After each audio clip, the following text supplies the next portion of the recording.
Welcome back to Capybara Go, and today we will talk about activities, events, challenges and dungeons. I will explain you each of those and how to be most efficient at it as a free-to-play player to be able to earn most of the rewards. Those challenges and dungeons are your main sort of progression for the early game. You will get a lot of resources from those. Those challenges and dungeons are your main source of progression in the game, just like your likes and subscribes are main source of progression for my YouTube channel, so please help me with that. And now we will go to the tower challenge. This is pretty straightforward thing. Here you will find various enemies, in the end you will meet the boss, and you will face 1 or 2 enemies per fight. So for this fight, I would recommend you guys to get specific build. First of all, equip Revival Cape if you have it. That will help you so much, because that revive will allow you to survive at least 1 more hit from the enemy, so it's really useful for this situation. Everything else will be up to you, but usually weapons and overall build that work for the longer fight won't work here, because you will be killed pretty fast. So something for dodge, burst damage and that kind of stuff will be really useful. You can also try to stun the enemy with icy spikes and freeze them, and shields are always a good option for the new players as well. You use one of the tickets to challenge the enemy and you can easily skip the fight, but if you skip the fight, you might not know how the fight goes. So what I recommend is fighting the fight and... oh, this is not the best path for it. Fighting the fight and seeing how it goes, like if you're close to winning or not before trying. If you are okay, sometimes luck can be on your side and you can push a little bit more floors, but if you are being totally decimated, in that case, well, you just need to get stronger. So yeah, we're winning this, and every time you challenge an enemy, you will consume one of the entry tokens, tickets, and they are pretty common, so don't worry about that. You can easily spend them without worries. Most enemies are kind of easy to beat and you can just skip through most of the fights, unless you will face the one that will be hard. On floor 10 you will face the boss, and if you will be able to defeat it, you will claim special rewards for floor 10. That's equipment designs and 10 more challenge vouchers for 10 more tries.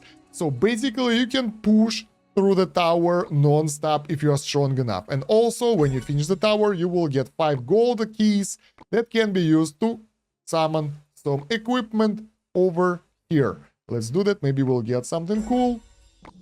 No, we will not. Next event is an arena. Arena is a PvP event, and here you will have different brackets where you fight depending on your performance during the season. One season lasts from Monday to Sunday, and afterwards, depending on your rank in the current season, you can be either promoted or demoted to the different league.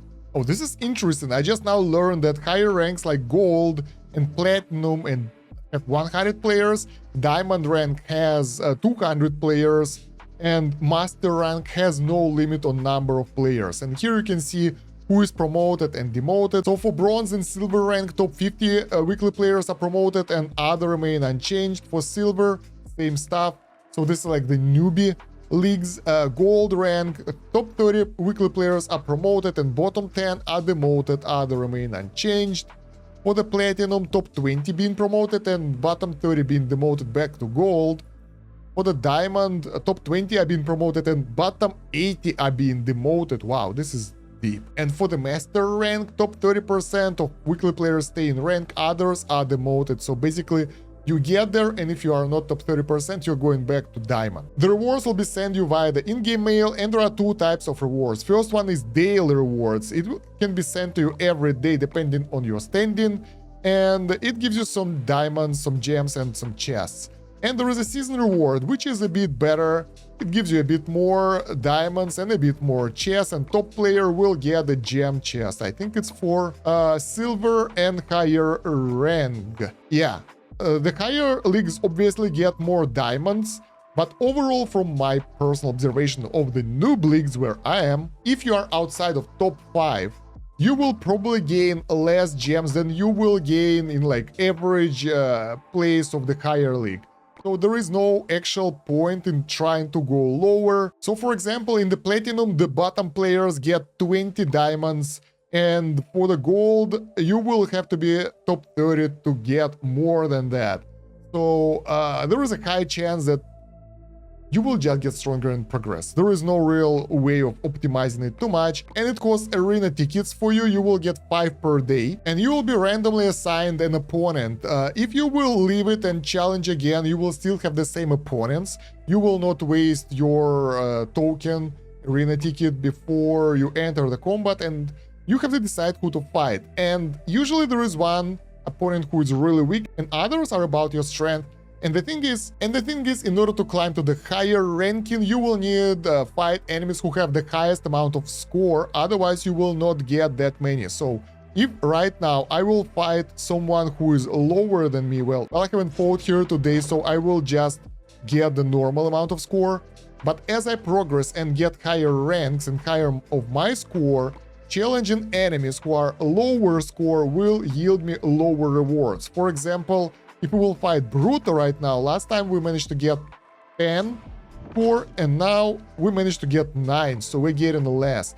And at some point we will get even lower. But the main rule of thumb is trying to fight the enemies who you can beat and have the highest amount of score. So for example, this Capybara might be a bit too strong for me, but I'll give it a go anyway. We have 100 more power. Let's see. We won because I'm Stan Kosh. I've managed to overcome it with the YouTuber's power. And then we might face a situation like this where all the enemies are way too strong for us to challenge, and there is a free refresh that will allow you to get the new set of players who might be weaker or stronger, depends. And in some cases you just have to eat it up. There we go, we lost. So when you lose the combat, you will lose some of the points as well. Not as many as you gain, so overall the points will accumulate, but it's hard. For the free-to-play players, it's hard because there are a lot of stronger players that are around that can take you out. So yeah, just try to fight the enemies that you can win, collect as many points as you can, and enjoy those rewards for free, because why the hell not? We are getting 20 diamonds here in 5 chests in the end of the day, and 200 diamonds and 1 golden chest in the end of the week right now, as of our current standing of number 45, which is not great. You can check out the score here. This is attacks and shield is defense, so you can see who actually attacked you. Some guys are actually giving me points by attacking me. That's nice. And yeah, additional challenge tokens will cost you gems, and I don't advise doing that unless you're aiming for the top position, or you can actually climb a bit higher before the end of the season. In that case, it might be worth it. Otherwise, you will lose more gems than you will gain from this. Next one is Dungeon Dive. Here, this is a very important dungeon because here you will get gold horseshoes and happy gacha tokens for that gacha machine that you have. The thing is, here you can buy additional Dungeon Dive challenge vouchers, and it's advised to spend your diamonds on it at least once per day, maybe twice per day, depending on how active you are and how far you are. The thing is, if one of those tickets costs 200 diamonds and you get at least 14 of those, well, at least 15 of those gold horseshoes, you are making a good deal, and you get 50 diamonds on top of that. Because one golden horseshoe on the sale costs about 10 gems. So that's its value basically on a good day, and you can get more than that over here. So it's a no-brainer. Leaderboard here doesn't give you anything, it just shows you how strong you are. And once you enter the fight, well, you have to fight it out. The enemies will have special challenges, and those can be very random and very powerful. Let's see. This is pretty much okay. The worst is when you get double the boss. And then you will have 5 rounds of choosing the random skills, 2 skills per time. So try to get the best stuff that you can in order to optimize your push. I advise going for the physical build, doing the most damage, but sometimes you can get really unlucky like I'm here and get the not really the best options for your progression, and you just have to eat it up. So this is very RNG based. You can be really good and progress several floors at a time, or you can be really unlucky and try the same floor multiple times. The thing is if you progress the floors consecutively, one after another, the enemies will get harder and harder, so you won't be able to plow through like 10 of those floors unless you're a whale and just paid, because the enemies will get really strong really fast. Personally, I've managed to push like 3 or 4 floors at a time, but usually it's just 1 or 2 floors. Each floor consists of 1, 2, 3, 4, 5 fights with the boss in the end, and sometimes there is a mini boss if you have that special challenge. You don't really gain any XP here, so it's just about the progression. And when you beat the boss, if you beat the boss, let's get there and see. Important notice, if you have multiple enemies per wave, they count as continuation of the fight. So, for example, right now we're fighting this skeleton. Oh my god, this one is dodgy. Yeah, once we take him out, we will be at round whatever, like 4 or 5. And then the next couple of enemies will come and it will still continue the same fight with the same rounds. That means two things. First one, you can lose if you will go over 15 rounds. Second, all your bonuses will add up. So here is the boss. We are fighting it out and probably we will win this. Judging by the looks of it, yeah, we will. And once you defeat the boss, you will... Oh, you will get additional enemy because that's a special challenge. But once you defeat the boss, you will get a bonus that you can use for the upgrades. It's random. You can get either a treasure with the skill, or demon, or an angel, or some event that will give you extra skill, or event that might give you the skill. And then when you go to the next floor, at the start of the floor, you will be able to pick 2 skills one at a time. So this is not pushing you that fast as starting over, but you will still be able to get stronger. So as I was saying, if you are pushing the rounds, your bonuses, for example, from the combo attacks, they will stay between the fights. That's making the builds that allow you to get more gains over time better, but you still need to value your damage here. Otherwise, the fight might take too long and you will be able to go over around 50 and lose. And as you can see, the second group of enemies comes and we get already those 3 bonus attack from Combo Mastery. Is it Combo Mastery? I forgot the name.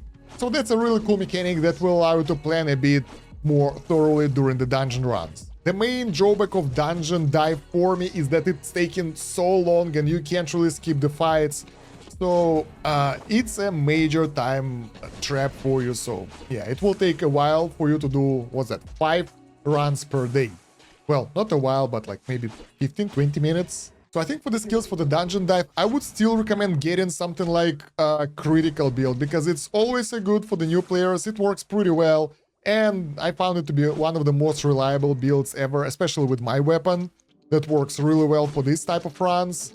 But yeah, feel free to adjust it to your own build, your situation, and your equipment.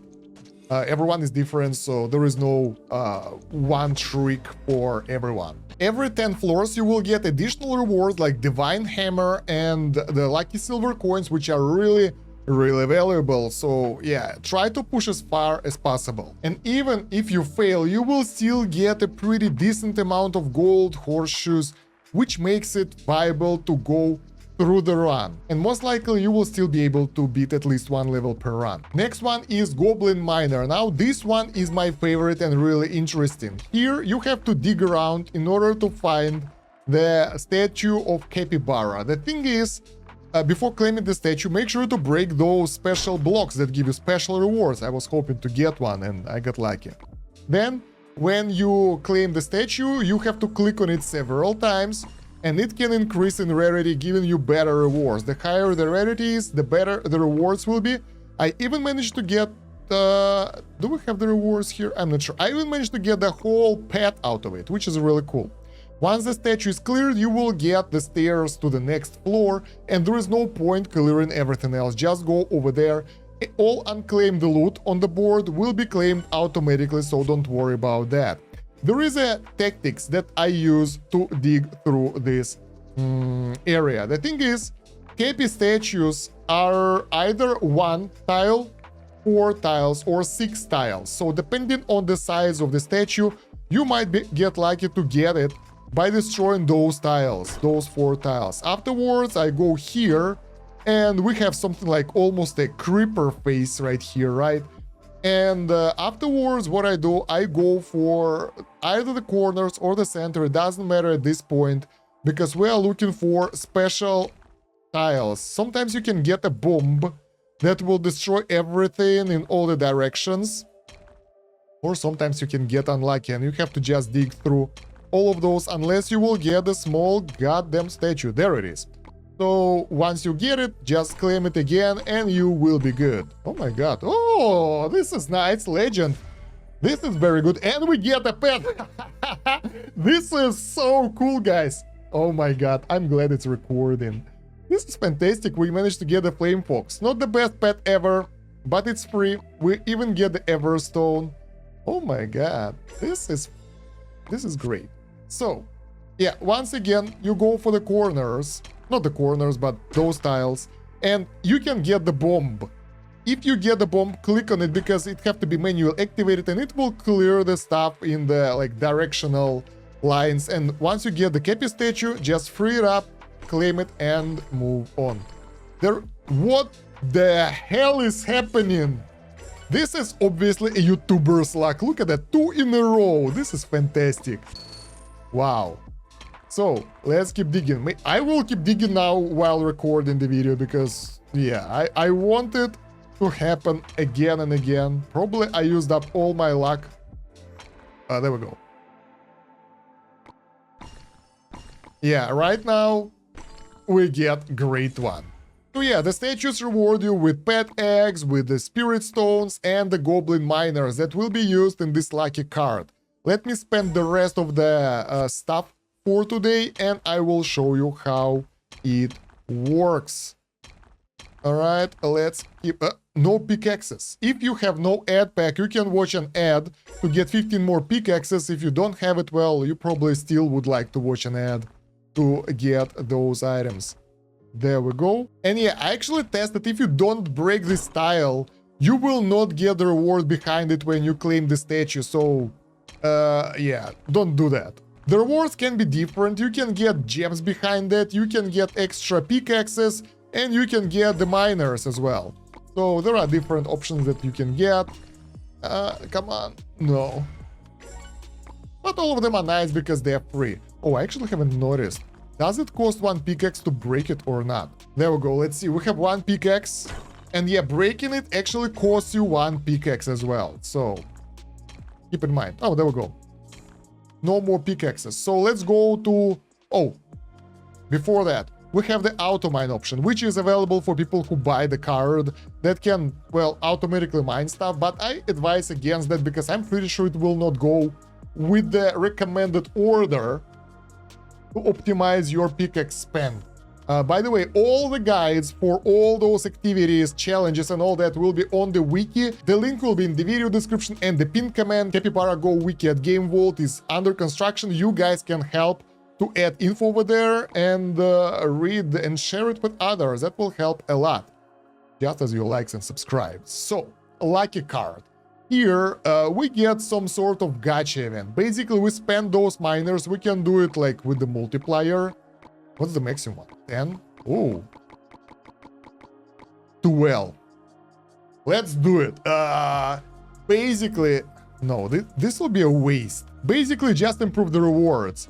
And you will randomly get stuff happening here, and whoever enters the entrance will get the reward. There is a lot of speculation about this. If you click stuff, things are happening differently, but I think it's just scripted stuff based on the RNG, and then you get the animation.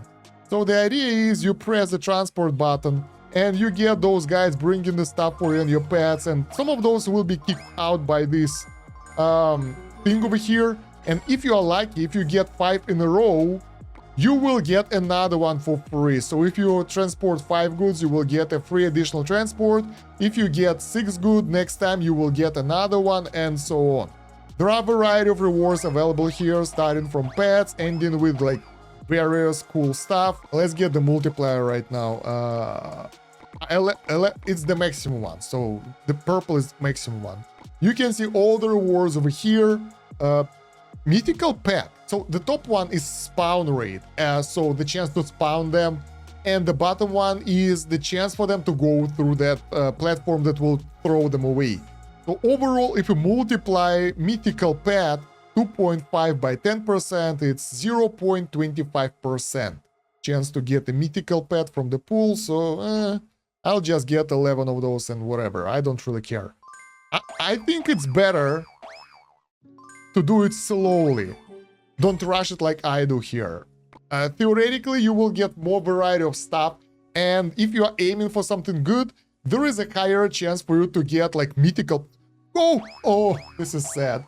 Yeah, there is a higher chance for you to get that stuff through. Yeah, we're done. So my tip would be using one time. That way you will get the higher chance of getting higher reward. Let's put it like that. If you do it with the high multiplier, there is a chance for you to get that reward with a multitude, which is like rare. So yeah, I prefer to do it one time and farm it so we will get more of the stuff. And the next one is Seal Battle. Seal Battle is a boss fight. So for the boss fight, we would like to have the separate pet. We displace this guy and get this guy in. Can we upgrade the flash a little bit? No, too expensive. Because flash deals percentage of the enemy current HP as a damage, and usually, most of the time, that will help with that fight. Oh my god, we get the rank up. Nice. So basically, this is just like a boss fight, but most of the bosses, at least at my stage of the game, are really weak. They don't do that much damage, so you can focus on your aggressive skills that will allow you to do more DPS instead of trying to survive. So we will go for all-out DPS build here. We will try to do that at least. Basic attack damage, bolts, let's go. I don't know, all of those are not so good. Tyrant, Berserker Plus. This will guarantee us one additional hit. Rage skill. We don't do that many rage skills. Alright, so yeah, you can skip this fight as well. But the idea is, bam, you see 1.7 million. That's really powerful per turn, and there are 10 rounds. So, yeah. As you can see, the boss doesn't do that much damage to me right now. So our goal is to try to do the maximum damage to the boss. Because the more damage you do, the closer you are to the next reward, and the better it will be for you. Alright, oh my god, it's dodging stuff. We need to upgrade artifacts one day. Yeah, there is nothing special about this boss fight. You just go through it, and as I said, round 9, we are not even losing our shield. So focusing on the damage seems to be the best option, and our Cloud did pretty decent damage, and we did, what, 1761 million damage. This is high score right now. So do it several times. So you will get rewards for doing attempts, basically. That will be this chest. And for breaking the milestone, you will get additional reward.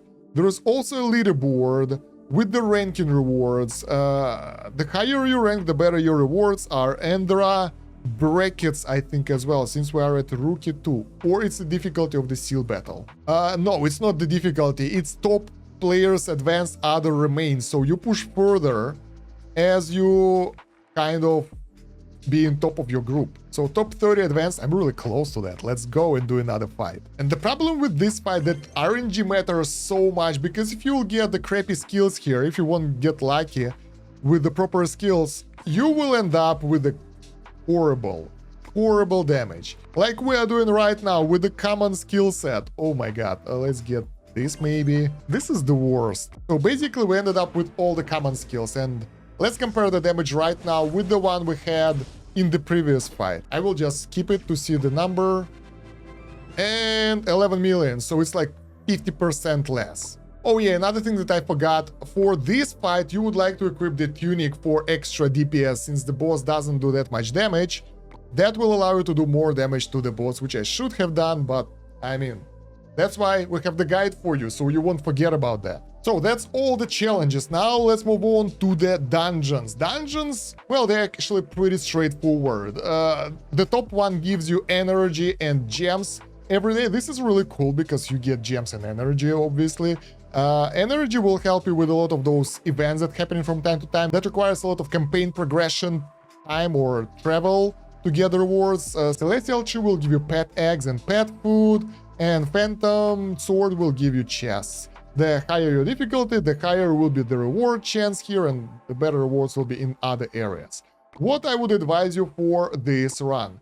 Once again, this is the fight with one enemy. You can attempt different builds because testing out the fight doesn't consume your resources. You can test it as many times as you want, and you will only consume the token if you will win. So that means that you can try. Let's actually equip the proper equipment for this. So the enemies are strong and you would like to have your normal build here, and I'm not sure about the tunic versus the revival cape. You can try both and see which works if you are like losing right now. So let's keep going and we will figure out ourselves. So okay, we got defeated. You can try multiple times because once again RNG plays a role. If you will activate the shield, if you will trigger that critical and all that. And in order to make sure, once again, you gotta watch through the fight. You can see how your fight is going and how close you are to defeating the enemy. If you are far away and like dying at half of the enemy's health, probably you don't stand a chance. So you gotta get stronger. Like in our case, when the enemy beats us with 1 million health left. So it doesn't matter what kind of equipment do we have. Actually, with the revival cape, I've managed to do way better score, and probably I'll be able to beat the boss if I'll try harder. So let's do a couple of tries and see if it will work. So I think revival cape works better for me for those fights. There we go. We managed to win after a couple of retries. And that's what you want to do, guys. You want to do retries from time to time if you're close to winning, because then you will be able to get the better rewards.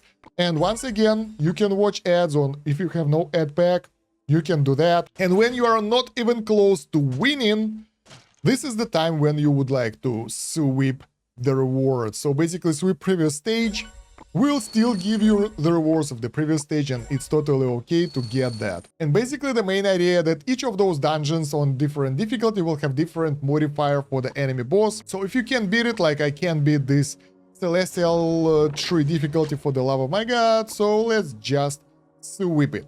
Just don't forget to do this. Those rewards are really important for your growth and they help you out so much. There might be specific tactics for specific stages. I haven't seen that myself. If you know that, share it down below in the video comments or go to the wiki and add it to that specific event. Otherwise, just sweep the rewards and be happy about getting at least something for free. By the way, before we move on to the next challenge, for the Goblin Miner, those pickaxes, they recover pretty fast, and you will recover all 60 of those pretty fast. So make sure to check frequently so they will not add up and you won't skip any of mining. So it will take only 12 hours to recover all your pickaxes, so make sure to check them at least 2 times per day and exhaust them. If they will hit the limit, they will stop recovering and you will just lose the opportunity to mine extra. And if you have extra tips on challenges and dungeons that will help the new players, share them down below in the comments. That will help the new players to see them, just as your likes and subscribes help to promote the video in YouTube algorithm and my channel to grow. I would really appreciate that. And yeah, check out the video description and the pinned comment for the links for the playlist with the rest of Capybara Go videos, for the Capybara Go wiki, my Discord and other useful stuff. And thank you very much for watching. It's been Stan Kosh. Have a good one. Bye.